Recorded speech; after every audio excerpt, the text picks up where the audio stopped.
अब थोड़ा सा इस टाइप के प्रश्न आते हैं और मिलते हैं बहुत सारे, आपको ध्यान से देख करके इस प्रश्न का उत्तर देना है। निम्नलिखित का मिलान करना है आपको। We need to match all the things, match the following. हमारे पास दो कॉलम्स दिए गए हैं, ए कॉलम्स तीन दिए हैं, बेसिकली सीक्वेंस दिया है, कॉलम ए कॉलम बी दिया है। आप पढ़िए और पढ़ करके मिलान कराइए। इसमें भी बहुत अगर आप लोग इधर उधर में सोचोगे तो कंफ्यूज होगे, और बहुत इजीली सोचिए तो क्लियर हो जाएगा। Digit at the tens place is half of the digits at the thousand place, मतलब दहाई का अंक हजार के अंक का आधा है। दहाई का अंक हजार के अंक का आधा है। कोई नंबर सोचिए, इकाई दहाई सैकड़ा हजार, यहां पर हजार दो है और दहाई चार है, तो आधा थोड़ी है दहाई का अंक, ठीक है। इकाई दहाई सैकड़ा हजार, ये आठ है तीन है, कोई मतलब नहीं है। दहाई हजार का आधा क्या, कंपेरिजन ही नहीं हो रहा है। यहां दहाई दो है, हजार आठ है, तो आठ का ये आधा नहीं एक चौथाई है, तो बिल्कुल नहीं है। यहां दहाई एक है और हजार दो है, तो बिल्कुल आधा है, तो पहला डी से मैच किया। अब सुनिए, चले चलिए तुरंत ऑप्शन पे, बाकी को मिलाने से पहले ऑप्शन पर आ जाइए। किस ऑप्शन में पहला डी से मैच कर रहा है? पहला ऑप्शन देखो, पहला डी से मैच कर रहा है, पहला बी से कर रहा है, पहला सी से कर रहा है, पहला डी से कर रहा है। तो दो ऑप्शन तो मेरे खत्म हो गए। अब हमारे पास पहला ऑप्शन और सी ऑप्शन, इन्हीं में से कोई ना कोई कंफ्यूजन में है, या कोई आपका उत्तर हो सकता है। अब थोड़ा सा एक बात और सोच लीजिए, जिसमें देखिए कोई टैली होता जा रहा है क्या, जैसे सेकंड सी से मिल रहा है, सेकंड ए से मिल रहा है, तो हम इसी को मिला लेते हैं। अगर यही बराबर होता जाता है ना तो नहीं मिलाते हैं, तो उसी से हम कैंसिल कर देते। अगर मान लो यहीं पर बराबर होता जाता तो मैं अंत पर आ जाता। अब आप देखो हम लोग सेकंड से और मिलाते हैं। सेकंड से देखिए, सेकंड क्या लिखा है, इकाई का अंक लाख के अंक का दो तिहाई है। इकाई, अब अगर आप थोड़ा सा इसको हटा दें, जो मैंने यहां पर इतना कटपिट किया है, तो अब यहां पर ध्यान से देखिए, इसने कहा इकाई का अंक जो है लाख के अंक का दो तिहाई है। तो आप पहले को डी से ही, मतलब डी तो छोड़ ही दीजिए, डी सॉरी दूसरे को हम मैच कराने जा रहे हैं, तो डी तो छोड़ ही दीजिए। इन्हीं तीन में से देखिए, इकाई दहाई सैकड़ा हजार दस हजार लाख, ये छह है और ये दो है। छह का दो तिहाई करिए, छह का दो तिहाई, तीन दूना छह, दो दूना चार होगा, मतलब नहीं मैच करेगा। इसमें देखो इकाई पांच है, दहाई आठ, इसका कोई लेना देना ही नहीं। यहां चार है, यहां छह है, छह गुणे दो बटा तीन करिए, तीन दूना छह, दो दूना चार, बिल्कुल मैच कर रहा है। तो जो सेकंड है वो सी से मैच कर रहा है, जिसमें इकाई जो है लाख का दो तिहाई है। तो आप देख रहे हो सेकंड सी से मैच करने वाला ऑप्शन नंबर ए में है। यहां पर सेकंड ए से मैच कर रहा था, जो नहीं है, तो पहला ऑप्शन, क्योंकि पहला जब डी से मैच किया, दूसरा सी से मैच किया, तो दूसरा सी से मैच करने वाला हम लोग सेलेक्ट कर लेंगे, और आगे का चेक करने की जरूरत नहीं है। आप अगर करना चाहो तो कर सकते हो, लेकिन जब भी किस तरह के ऐसे मैचिंग के क्वेश्चंस आते हैं तो आपको यहां पर सिलेक्टेड मैच करना चाहिए, और बहुत सोच विचार करके, सबको ध्यान नहीं देना है, सबको लेके आगे नहीं बढ़ना है। जहां जहां से जैसे ऐसे होते हैं ना, कनेक्टेड होते चले जाते हैं, ठीक है। जैसे हम पहले को डी से देख रहे थे, और पहले के डी दो तरह के थे, बस बाकी हटा दीजिए। अब हम चेक कर लेते हैं कि यहां पर कोई, इसमें भी ऐसा होता है ना, कभी मान लो सेकंड में बराबर हो जाता, तो हम अंत से चेक करते और इस हिसाब से अपना उत्तर सेट कर लेते। तो पहला हमारा ए ऑप्शन इस क्वेश्चन का राइट सोल्यूशन है। विश्वास करता हूं कि आपको समझ में आया होगा। एक बार आया होगा तो थोड़ा सा क्लियर मुझे एक मोटिवेट कर दीजिए। अगले प्रश्न पर मैं आता हूं। आइए इसको पढ़िए और समझिए, प्लीज उत्तर दीजिए, जिनका हो जाए कंफर्म करते जाइए। संख्यात्मक, संख्यात्मक मतलब टर्म, न्यूमेरल जिसको कहते हैं, जो डिजिट्स का उपयोग होता है, that is called the numerals. संख्या जिसको हम नंबर कहते हैं, समटाइम्स जो संख्या होती है, मतलब आप ऐसे समझिए, संख्यात्मक जो न्यूमेरल्स हैं, जैसे डिजिट्स जिनकी मदद से संख्याओं को बनाया जाता है, वो क्या है हमारे पास, जीरो, और जीरो से लेके 9 तक, वो खुद भी एक संख्या होती हैं। जो न्यूमेरल्स हैं, they may be also a number, वो भी एक संख्या ही तो है। लिखा क्या गया है कि संख्यात्मक न्यूमेरल्स और संख्या नंबर्स के विषय में निम्नलिखित में से कौन सा कथन सत्य है। आइए पढ़ा जाए कथनों को। संख्यांक मतलब numerals is symbol used to represent a number. संख्यांक एक प्रतीक है जिसे संख्या को प्रदर्शित करने के लिए उपयोग में लाया जाता है। एकदम सही बात है भाई। डिजिट जैसे हम कहते हैं ना कि इंग्लिश को प्रेजेंट करने के लिए अल्फाबेट्स का उपयोग किया जाता है, ऐसे न्यूमेरल्स का यूज किया जाता है संख्याओं को प्रेजेंट करने के लिए। तो संख्यांक एक प्रतीक है, numerals is a symbol used to represent a number. भाई अगर हमें संख्या बनानी है तो हमें संख्यांक मतलब सिंबल्स या डिजिट्स का उपयोग करना ही पड़ेगा। बी ऑप्शन, एक संख्या को विभिन्न संख्यांकों, 100% ये बात सही है। एक किसी संख्या को अलग अलग संख्यांकों, आप जानते हैं आपके पास अलग अलग प्रकार होते हैं संख्याओं को प्रेजेंट करने के, कभी बाइनरी, कभी डेसिमल, कभी आपके पास जो है हेक्साडेसिमल, कभी ऑक्टल। एक ही संख्या को दिखाने के कभी रोमन, कभी अलग अलग होते हैं, अलग अलग संख्यांक होते हैं, मतलब एक ही संख्या को प्रेजेंट करने की अलग अलग संख्यांक भी हो सकते हैं। तो मेरा कहना था यहां पर यह भी सही है कि आप किसी संख्या को संख्यांक अर्थात न्यूमेरल्स या डिजिट या सिंबल से प्रेजेंट करते हैं और एक ही संख्या को अलग अलग संख्यांक अर्थात अलग अलग न्यूमेरल से रिप्रेजेंट कर सकते हैं। तो मेरे हिसाब से दोनों ऑप्शन सही है, ए और बी दोनों सही है, दोनों शुद्ध है। सी ऑप्शन ले लीजिए, बिल्कुल सही बात है, गलत एकदम से नहीं है। तो C option is right solution, इस प्रश्न का करेक्ट हल है जो आप लोग उतार सकते हैं। 22 का सी ऑप्शन करेक्ट हल आपके यहां पर मैंने फिक्स कर दिया। 22 के बाद हम 23 पर आते हैं। 23 प्राथमिक स्तर पर गणित की पाठ्यपुस्तक की एक महत्वपूर्ण विशेषता है। आइए इन पर थोड़ा सा विचार विमर्श किया जाए आपस में। An important features of the mathematics text book at the primary stage is that, उसमें बहुत अभ्यास प्रश्न होने चाहिए, ठीक है। It should have lots of practice questions, वह रंग बिरंगी होनी चाहिए। सी मस्ट बी कलरफुल, उसमें बहुत सारी पहेलियां होनी चाहिए। There must be a lot of, अभी तक तो मुझे नहीं कोई कंक्लूडिंग नजर आया। उसमें अवधारणाओं का संदर्भगत परिचय होने चाहिए। It should have do conceptual introduction to the concepts. बताइए, यही मुख्य चीज होती है। अगर हम प्राइमरी लेवल तक की किताबों की भी बात करते हैं तो निश्चित तौर पर मान के चलिएगा कि बहुत रंगीन बना दो, कॉस्ट बढ़ाने के लिए, कलर बढ़ाने के लिए बहुत सारे अभ्यास डाल दो। प्राइमरी लेवल पे बहुत अभ्यास डालने का अर्थ क्या है? बहुत सारे पजल्स डाल दो जो समझ में नहीं आए, तो क्या अर्थ है? उसमें जो कॉन्सेप्ट हो उनको रिप्रेजेंट किया गया हो, उसको परिचित किया कराया गया हो। It is the must thing, it is the valuable thing. I hope यहाँ की इसकी जो है व्याख्या भी दी गई है। प्राथमिक कक्षाओं में गणित अवधारणाओं के विकास का अनुक्रम है। आपको पता होना चाहिए कि स्टार्टिंग में ही हमें गणित को प्रेजेंट करने का हमारे दिमाग में एक हमें फीलिंग, जैसे हम गणित को माइंडसेट कब कर पाते हैं, जब इनिशियली उसको हम लोग अपने अंदर डेवलप कर पाते हैं। तो उसके लिए हमारे अंदर इंटरेस्ट जगे, हमें कॉन्सेप्चुअल नॉलेज हो, या हमें इनिशियल से ही स्टार्ट या तैयार प्रिपेयर किया जाए। प्राथमिक कक्षाओं में गणित अवधारणाओं का विकास का अनुक्रम है। अनुभव प्रदान करना, भाषा के माध्यम से समझाना, चित्र के द्वारा समझाना, प्रतीकात्मक प्रतिनिधित्व करना, और ये सब कुछ तभी संभव है जब आप क्या कर सकते हैं बताइए, जब अवधारणाओं का संदर्भगत परिचय होना हम प्रेजेंट मतलब करें। It should have to conceptual introduction of the concept, that is in option D. मेरी तरफ से डी ऑप्शन राइट सोल्यूशन है।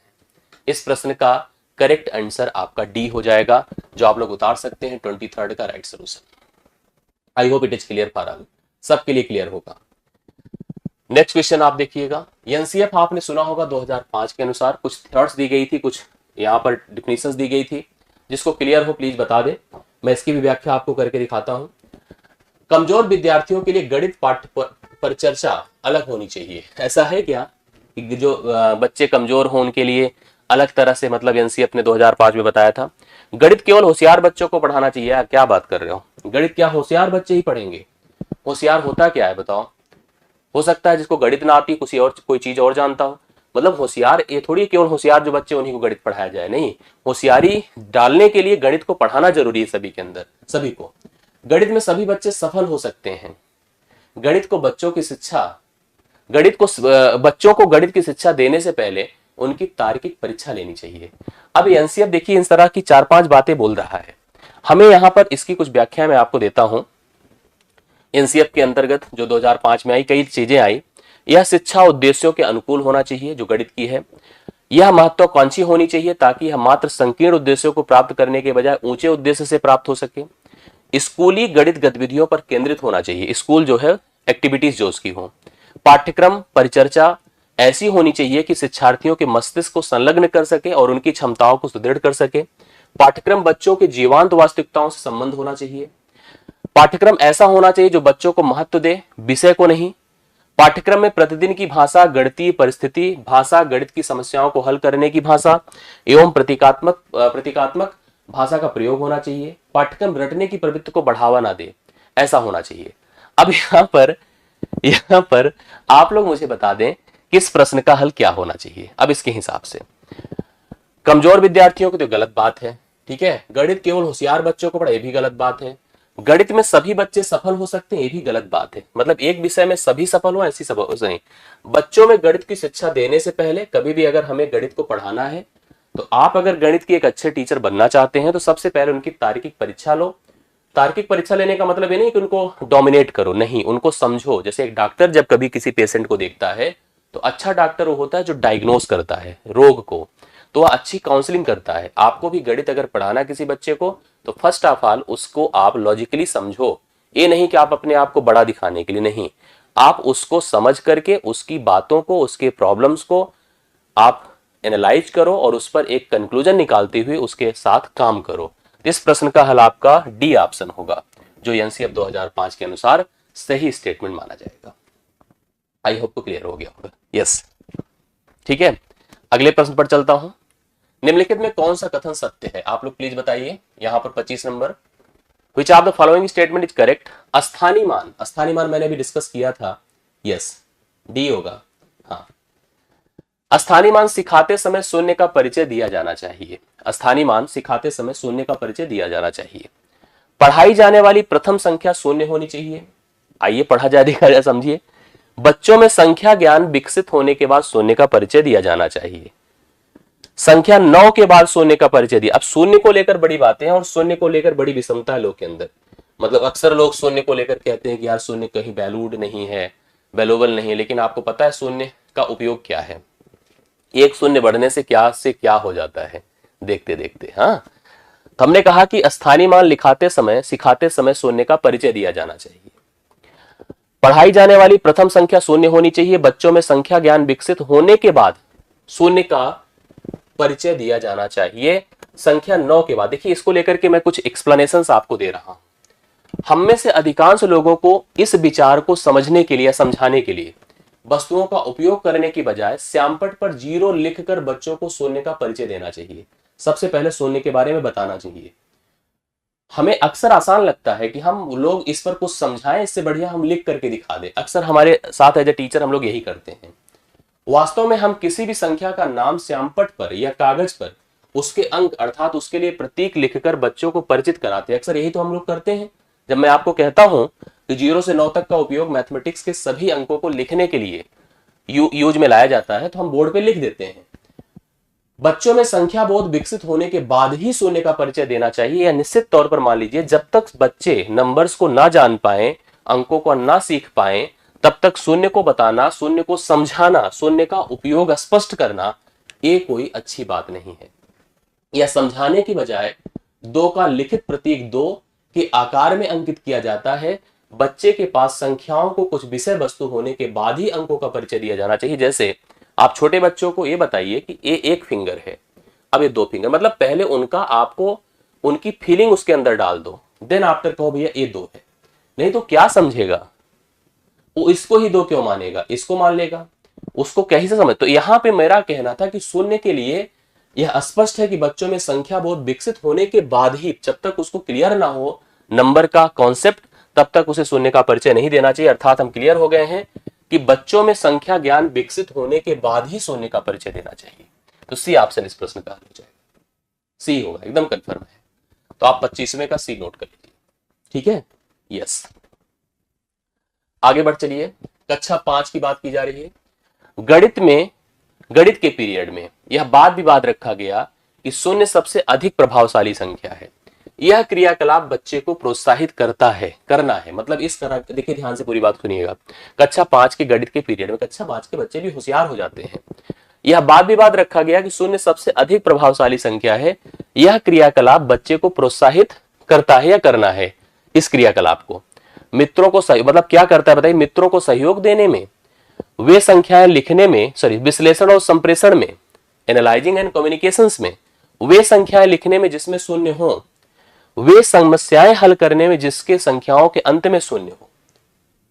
मतलब ये अगर वाद विवाद रखा गया और उसमें बताया गया, मतलब उसमें प्रभाव डाला गया कि शून्य सबसे अधिक प्रभावशाली संख्या, तो यह बच्चे के अंदर क्या, मतलब इसमें क्या, इस क्रियाकलाप से क्या विकसित हुआ कि सहयोग देने में, विश्लेषण और संप्रेषण में, वे संख्याएं लिखने में जिसमें शून्य हो, वे समस्याएं हल करने में जिन संख्याओं के अंत में शून्य हो। इसको थोड़ा सा आप लोग पढ़िए तो आपको सब क्लियर हो जाएगा। पढ़िए। वाद विवाद दो विपरीत पक्षों के बीच किसी विषय को, मतलब उसके पॉजिटिव नेगेटिव पहलुओं को लेकर के डिस्कस किया जाता है। एक प्रकार की प्रतिस्पर्धा होती है। इसमें दो पक्ष शामिल होते हैं, एक विषय या संकल्प के समर्थन में और दूसरा उसके विरोध में बात करता है। यह आपको अच्छी तरह से पता है, प्रतिस्पर्धी होता है। यह आलोचनात्मक और सृजनात्मक चिंतन को बढ़ावा देता है। यह जैसे किसी विषय वस्तु के ऊपर लॉजिकल अप्रोच को डेवलप करता है। हम समझ पाते हैं उसके बारे में, उसके फैक्ट के बारे में, कई चीजों को समझ करके उस पर हम डिस्कशन करते हैं।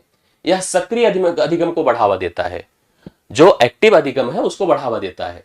यह आत्मविश्वास के निर्माण में सहायता करता है। आप कॉन्सेप्ट को एक्सप्लेन कर सकते हैं, मतलब अपने कॉन्फिडेंस को रिप्रेजेंट कर सकते हैं, भले ही पॉजिटिव भले ही नेगेटिव।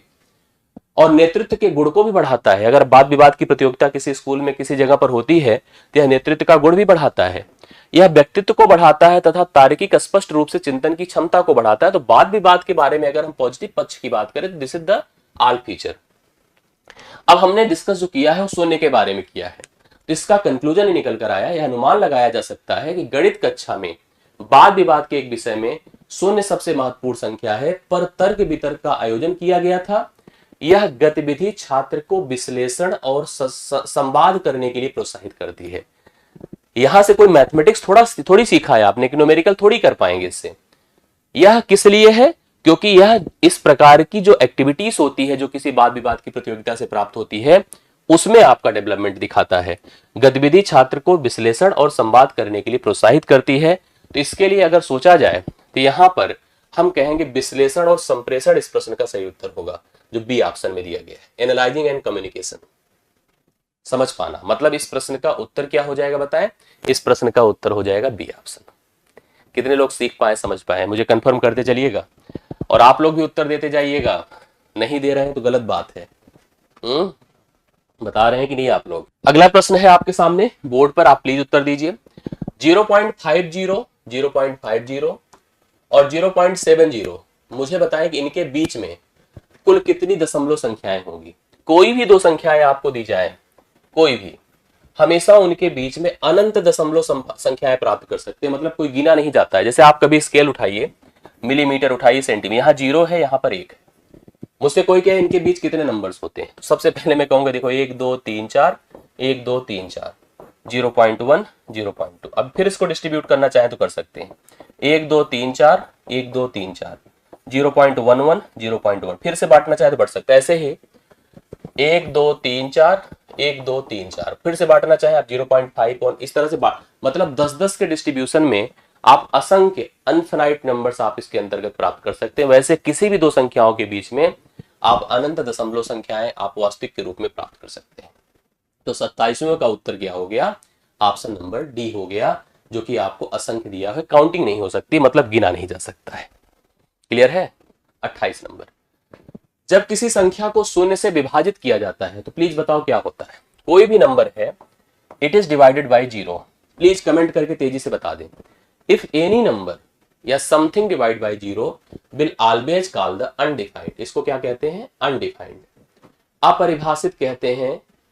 अपरिभाषित कहते हैं, ज्ञात नहीं किया जा सकता। अपरिभाषित, बेसिकली इसको हम लोग कहते हैं हिंदी में अपरिभाषित। गलत है, गलत है, गलत है, ज्ञात नहीं किया जा सकता, कांट बी डिटरमाइंड। ठीक है, डी ऑप्शन इस प्रश्न का हल होगा। अच्छा, कोई एक मुझे बता दे कि 0 बटा कोई संख्या क्या होता है? 0 बटा कोई संख्या हमेशा क्या होता है बताइए? हमेशा 0 होता है। मतलब something divide by 0 is always undefined and 0 divide by something will always be 0। कभी भी अगर आप 0 को डिवाइड करते हैं किसी संख्या से, किसी भी संख्या से, तो उसका मान हमेशा 0 होता है।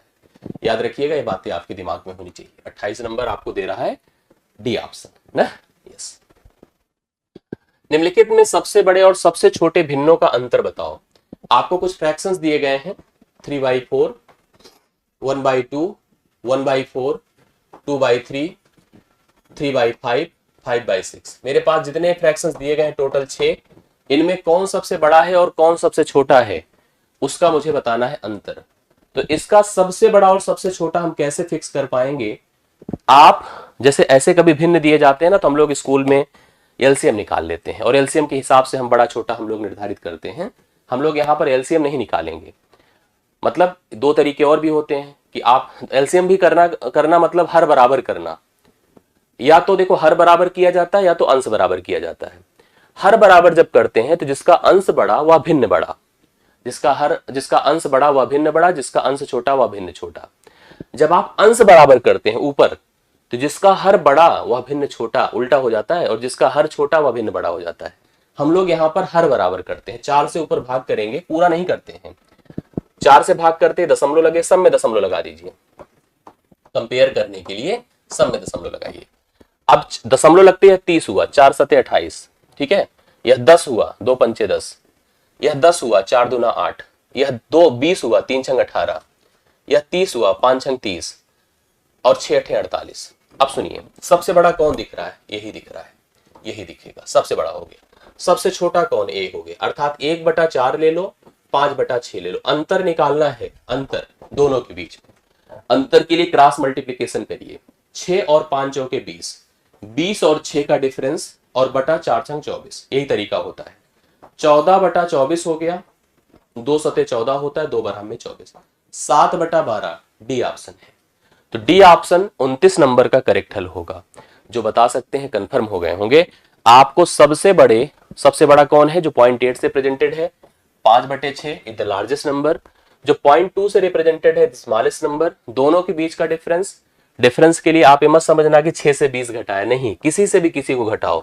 6 के 6, 5 चौके 20, 20 में से 6 घटा 14, और 6 चौके 24, 14/24 7/12 होता है। राइट सोल्यूशन इसका 7/12 है, जो कि 29 नंबर आप लोग नोट कर सकते हैं, 29 नंबर।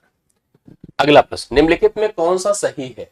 आप ध्यान से देखिए, यहां भी एक बड़े छोटे की तुलना ही की गई है। अगर अमीर भिन्नों की बात किया जाए तो बड़े छोटे की तुलना की गई है। 8/15 है, ठीक है, 3/5 है, ओके, 4/7 है, ऐसे ही करना इसको भी, 2/3 है।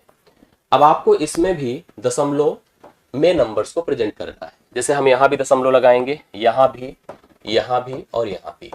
अब ये जैसे प्रेजेंट जो किया जाता है इस सिंबल को, जैसे मान लो मेरे पास 5 है, 7 है, तो मैं इसको ऐसे प्रेजेंट करूंगा, अर्थात छोटा फिर बड़ा फिर बड़ा फिर बड़ा, मतलब छोटे से बड़ा बनाया गया है, छोटे से बड़ा दिखाया गया है।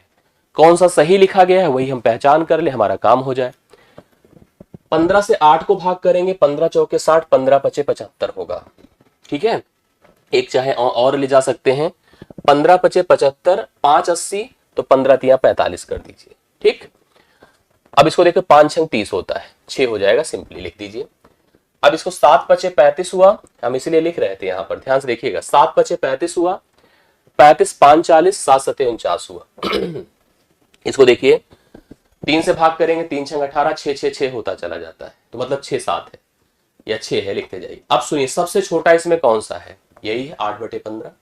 इसके बाद नंबर देखो, 1 नंबर, 2 नंबर, 3 नंबर, 4 नंबर। सबसे पहले 8/15, 8/15 दो जगहों पर है, बाकी तो खत्म कर दीजिए। उसके बाद अगर देखा जाए तो हमको लेना है किसको? 4/7 को, 4/7 को, 8/15 4/7, 3/5 2/3। तो बी ऑप्शन इस प्रश्न का राइट सोल्यूशन है, बी ऑप्शन। तो बी ऑप्शन जिन्होंने बताया है एकदम सही बताया है, और जोश खरोश बनाए रखिएगा। यस, पहले बड़ा फिर छोटा, बिल्कुल यही होगा। और इस प्रश्न का राइट सोल्यूशन बी ऑप्शन हो गया। 30 क्वेश्चंस डन हो चुके हैं विद एक्सप्लेनेशंस, उनकी व्याख्या के साथ। आई होप इतना आप लोगों को अभी तक समझ में आ गया है। कोई दिक्कत यहां तक किसी को अगर है तो प्लीज बता दो। 30th क्वेश्चन आपका दे रहा है option number B, right solution.